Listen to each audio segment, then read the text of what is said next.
Cations and anions. Cations are positively charged ions that form when an atom loses one or more electrons. Underline this. This is the definition of cation. When any atom lose one or more than one electron, mean उसके last electron shell से कोई एक electron निकल जाता है, ठीक है, कोई ना कोई एक इलेक्ट्रॉन निकल जाता है, तब जो एटम बनता है वो पॉजिटिव हो जाता है, उसको कैटाइन कहते हैं. Cations are usually formed from metal atoms that tend to lose electrons to achieve a stable electron configuration similar to noble gases. अब हमारे जो नोबल गैसेस आता है ना, ये जो हमारे नोबल गैसेस कौन कौन सी हैं? पीरियोडिक टेबल में नोबल गैसेस हैं. कहाँ से स्टार्ट होती हैं? ग्रुप 8. यस. उनके नाम क्या हैं? Noble gases. यस.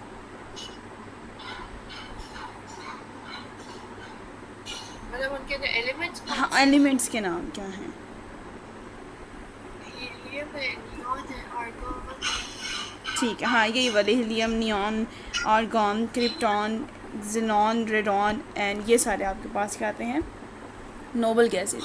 ये जो नोबल गैसेस है ना, ये कहीं पे भी रिएक्ट नहीं होती क्योंकि इनकी स्टेबिलिटी है, इनके अंदर जो एटम एलिमेंट्स हैं वो स्टेबल हैं. तो जितने भी बाकी एलिमेंट्स हैं जो एटम है, स्पेशली उन्होंने कहा कि कैटाइंस कहाँ बनते हैं?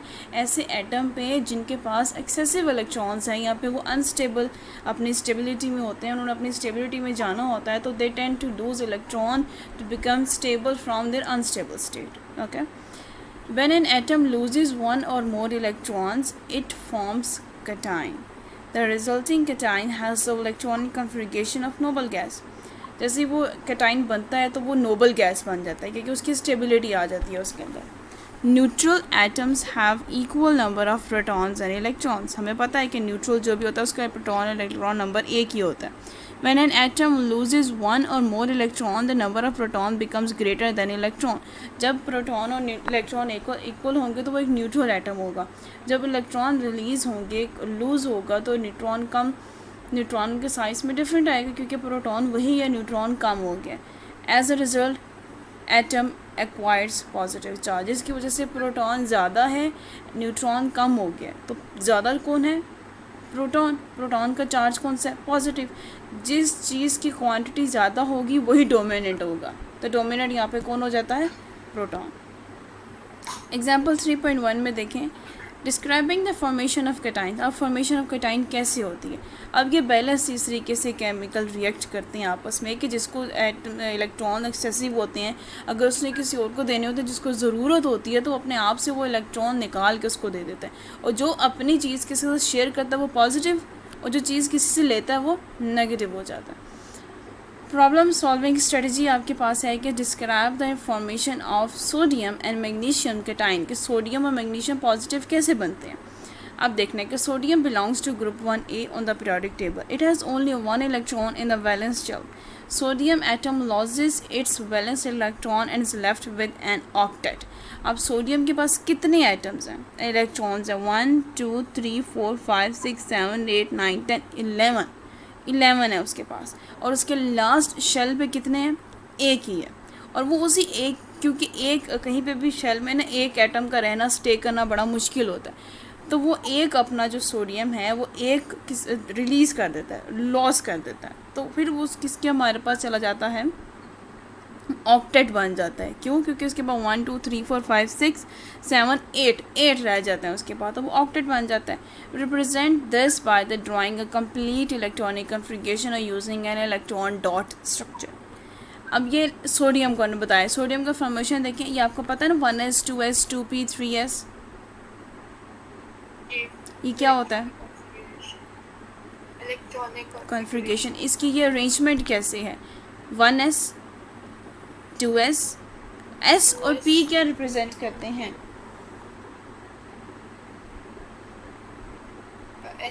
What is the representation of sp in electronic configuration? कोई आइडिया हो?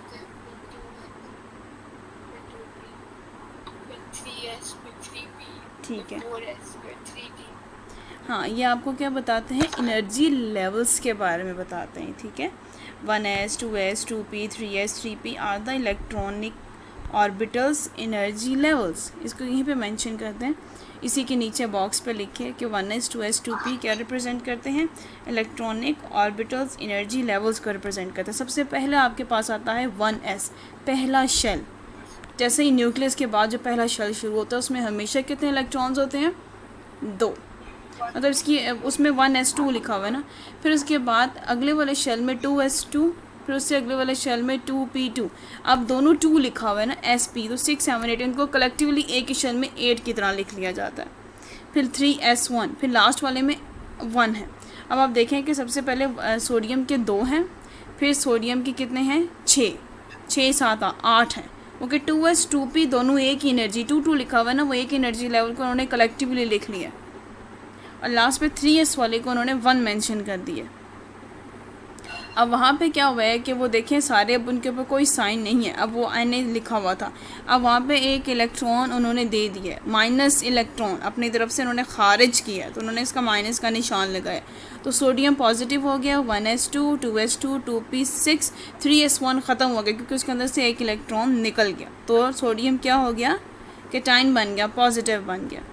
अब हम देखते हैं मैग्नीशियम। मैग्नीशियम का देखें कितनी रिप्रेजेंटेशन है, 1 2 3 4 5 6 7 8 9 10 11 12। मैग्नीशियम की 12 है। लास्ट शेल में कितने इलेक्ट्रॉन्स है, 2, तो हमें कितने इलेक्ट्रॉन्स रिलीज़ करने पड़ेंगे, 2 इलेक्ट्रॉन जाएंगे। तो 1s2 देखें पहले में 2 हैं, फिर अगले में 8 है, लास्ट वाले में 3 है, और हम लोगों ने लास्ट वाले दो दे दिए, तो वो कैटाइन बन गया।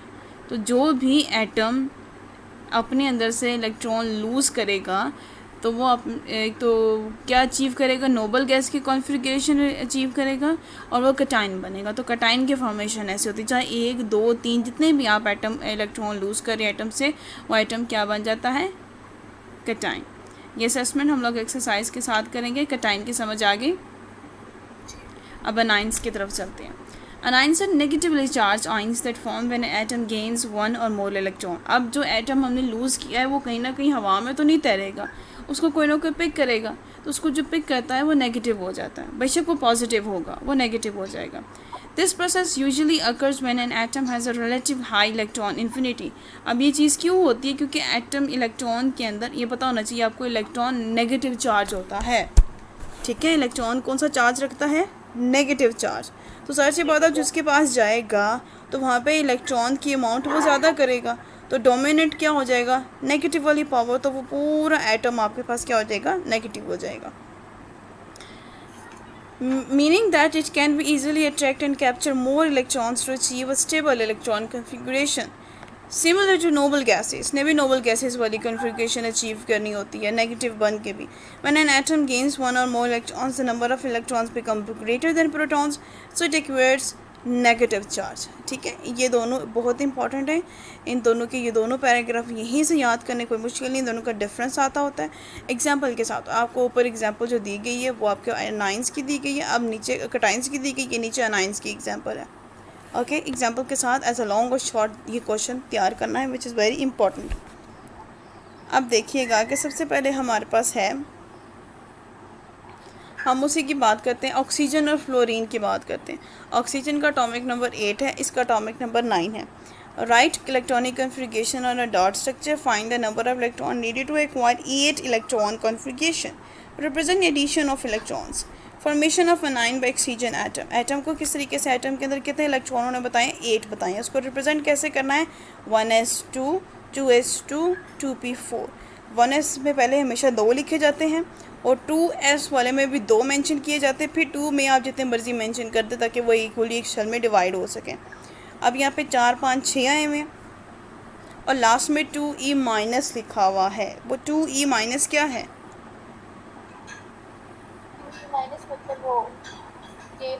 गेन हो रहा है। तो ऑक्सीजन ने 2 इलेक्ट्रॉन्स क्या कर लिए हैं, गेन कर लिए हैं। तो वो 2 कहाँ लगेंगे, 4 वाले में ऐड कर दिया हमने, वो 2 इलेक्ट्रॉन 2p4 वाले में ऐड कर दिया, तो वो क्या बन गया, ऑक्टेट बन गया। तो ऑक्सीजन क्या हो गया, नेगेटिव अनाइंस बन गया। अब अगला देखिए फ्लोरीन में क्या, फ्लोरीन की रिप्रेजेंटेशन इस तरीके से है कि पहले वाले में 2 हैं फिर 7 हैं, अब उसको 1 की और ज़रूरत है ताकि वो भी 8 बन जाए, तो वो भी ऑक्टेट बन जाएगा, ठीक है। मतलब एक बैलेंस की इक्वेशन आपने बनानी होती है। आगे जाता है इलेक्ट्रॉनिक कॉन्फ़िगरेशन। यहाँ से चीज़ें बड़ी इंपॉर्टेंट है शॉर्ट के लिए और एमसीक्यूज़ के लिए। To understand the electronic configuration you should know about the shells and sub shells. पहले शेल्स होते हैं, फिर उसके सब शेल्स होते हैं। According to Bohr's atomic theory, the electron in an atom revolves around the nucleus in one of the circular paths called shells और orbit. किसकी atomic theory? Bohr की एटॉमिक थ्योरी के अकॉर्डिंग जो electron है वो atom के इर्द गिर्द रिवॉल्व करता है अपने एक सर्कुलर पाथ में। उस सर्कुलर पाथ को शेल या ऑर्बिट कहा जाता है। हर एक शेल की एक फिक्स्ड एनर्जी होती है। So each cell is known as energy level. Each shell is describe by n value. हर एक को एन वैल्यू के साथ डिस्क्राइब किया जाता है कि 1 2 3। N1 K शेल होता है, N2 L शेल होता है, N3 M शेल होता है। ये इंपॉर्टेंट है। As the value of n increases, the distance of electron from the nucleus of energy shell is increases. Value अगर n की इंक्रीज़ होती जाएगी, डिस्टेंस इंक्रीज़ होता जाएगा, तो न्यूक्लियस और इलेक्ट्रॉन की जो एनर्जी है वो भी स्ट्रॉन्ग होती जाएगी, ठीक है। वो उतना ज़्यादा एक दूसरे को अट्रैक्ट करेंगे या फिर पुल करेंगे। सब शेल्स क्या होते हैं? A shell or energy level is subdivided into sub shells or sub energy levels. N value of shell is placed before the symbol for sub shell. सबसे पहले N1 है, फिर N2, फिर एक शेल है, फिर उसका सब शेल है, फिर सब शेल का भी sub shell. This is known as sub shell. For example देखिए N1 for K shell, it has only one sub shell which has represented. अब देखें सबसे पहले N1 है, N1 का K शेल है। अब K का सब शेल क्या है? 1s पहला। फिर N2 है, उसका 2s 2p। ये दोनों इसके सब शेल्स हैं। किसके सब शेल्स हैं? L के। K का सब शेल क्या है? 1s। L का सब शेल क्या है? 2s and 2p। M का सब शेल्स क्या है? 3 सब शेल है, 3s 3p 3d and N इसी का while N उन्होंने लिखा हुआ है KLMN भी आता है। N का 4s 4p 4d and 4f। ये इस तरीके से उन्होंने तरीका बताया हुआ। सब शेल्स जो है ना इम्पोर्टेंट है, ये आता होता है आपके पास। इसमें बताया गया है कि जी subshell can accommodate maximum 2 electrons. S subshell में सिर्फ 2 आते हैं, ठीक है। फिर उसके बाद 2s और 2p आता है ना, तो s और p को कलेक्टिव लिखा जाता है कि उसके अंदर सिर्फ मैक्सिमम 6 आ सकते हैं, ठीक है। और D सब शेल में, अब जो D वाला सब शेल है उसमें P में आते 6 ही हैं, लेकिन S वाले को कंबाइन कर लिया जाता है तो वो 8 चले जाते हैं आपके पास, ठीक है। अब देखिए जिसमें लिखा हुआ है 3s and 3p and 3d, इस D वाले में S का भी आएगा, P का भी आएगा, D का भी आएगा, तो मैक्सिमम 10 बन जाएंगे। फिर उसके बाद F वाले में S का, P का, D का, F का, फिर वो मैक्सिमम 14 बन जाएंगे। समझ आई? The increasing order of energy of subshells belonging to the different shells given below. ये देखें सबसे पहले 1s से बड़ा 2s से बड़ा 2p, फिर 3s, फिर 3p, 4s, 3d, इस तरीके से सो ऑन। सबसे छोटा सब शेल कौन सा है? 1s, और सबसे बड़ा 4f, ठीक है। The arrangement of electrons in sub shell is called as electronic configuration. Underline करें इसको। We can fill the electrons present in a various element by using Aufbau principle. ये किसके according है? Aufbau principle. According to this principle, the electron fill the lowest energy subshell that is available first. This means electron will fill first 1s, then 2s, then 2p and so on. जब भी हम गाड़ियों में सफ़र करते हैं, तो जब भी बसों में या किसी भी जो है वो लोकल में सफ़र करते हैं, तो सबसे पहले जो खाली जगह नज़र आती हैं वहीं बैठते हैं, चाहे वो आगे हो या पीछे हो। या फिर अगर आपको अरेंजमेंट से बिठाया जाए तो सबसे पहले स्टूडेंट को लास्ट से शुरू करते हुए फिर आगे की तरफ लेकर आते। तो आपके पास अरेंजमेंट इलेक्ट्रॉन्स की सब शेल में इस तरीके से होती है कि सबसे पहले सबसे छोटा कवर होता है लो एनर्जी लेवल वाला, फिर हाई इस तरीके से इलेक्ट्रॉन को फिट किया जाता है। फिट किया मतलब इलेक्ट्रॉन की अरेंजमेंट ही ऐसे हुई होती है, ठीक है। Symbols for atoms and ions. The symbol for an atom represents the element. It consists of 1 or 2 letters. The mass number as a left superscript. अब एटम को और आइंस को रिप्रेजेंट कैसे किया जाता है, ठीक है। कि आइंस को भी हम देखेंगे कैसे रिप्रेजेंट करते हैं। उसके बाद sorry atoms and ions. The atomic number as left subscript and the charge as a right subscript for example. अगर आपके पास कोई भी एटम और आयन है उसका रिप्रेजेंट कैसे करना, आयन आपको चार्ज बताता है। मैग्नीशियम है, मैग्नीशियम मैंने कहा था इट कंसिस्ट ऑफ 1 और 2 लेटर्स, एक या 2 लेटर होते हैं, जैसे मैग्नीशियम एक है, हाइड्रोजन H आता है, सिंगल लेटर है। The mass number as a left superscript. अब लेफ्ट साइड पे मैस आ रहा है, कहाँ पे है मैस, कौन सा, 24 12। और एटॉमिक, हाँ atomic number as left subscript. जो चीज़ ऊपर है वो सुपर होती है, जो नीचे होती है वो सबस्क्रिप्ट होती है, ठीक है। अब नीचे जो उसका एटॉमिक नंबर है और ऊपर जो है वो and the charge is a right superscript, ऊपर उसका चार्ज है 2+।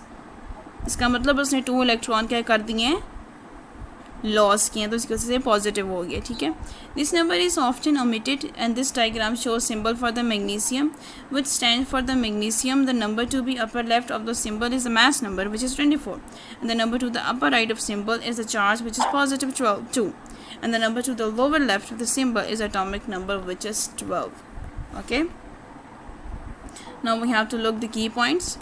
Rutherford proposed a planetary model for an atom. The nucleus of an atom is composed of proton, electrons surrounding the nucleus and occupy most of the volume of the atom. अब ये सारे निचोड़ आपका यहाँ पे लिख दिया गया है कि जो जो चीज़ें इंपॉर्टेंट है उन्होंने हाईलाइट कर दी हैं, ठीक है। तो हमारा 3rd चैप्टर हो गया जी फिनिश।